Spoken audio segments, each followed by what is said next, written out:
Stepping into Pittsburgh software engineer Keith Baer's basement is like stepping into a computing time machine. His bulky screen and noisy disk drives have spent the last several decades on most other people's shelves, collecting dust.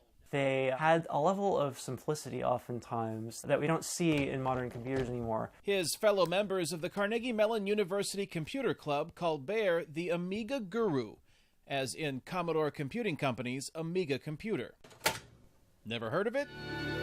Let's flash back to 1985, when the Commodore Amiga was the newest and greatest computer. As shown in this YouTube video, to create buzz at the Amiga launch party, Commodore enlisted artist Andy Warhol to demonstrate its capabilities, which incorporated a drawing tablet and another revolutionary device, a digital camera.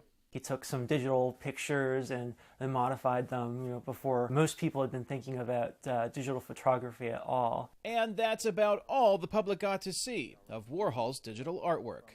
After his death in 1987, the computer and floppy disks were stored in the archives at the Warhol Museum, and the story about Andy Warhol's experiment with the Amiga almost ended there. Those drawings would have been lost. Divya Heffley, with the Carnegie Museum of Art's Hillman Photography Initiative, is producing the documentary series The Invisible Photograph.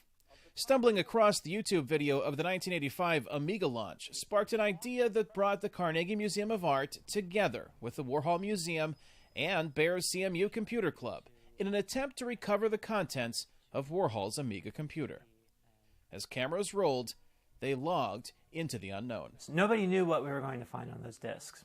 Baer says it took some time for the team to understand the software used to create the images. Not only is it relying on the digital media surviving, another thing that's that we don't really think about is you also need to be able to have software that's able to understand that digital data.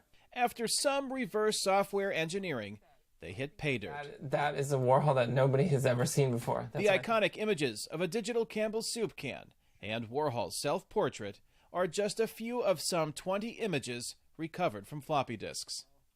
Heffley says the search for Warhol's art is both a history lesson and a cautionary tale. If we're not careful, technology will become obsolete, and we will no longer have the ability to see the photographs, to see the images that we hold so dear and so precious. The Warhol images, now restored and archived, can be viewed by watching the Carnegie Museum of Art's latest installment of The Invisible Photograph online documentary series entitled Trapped. Kane Fairbaugh, VOA News, Pittsburgh, Pennsylvania. 1998.3, 2137. 2137.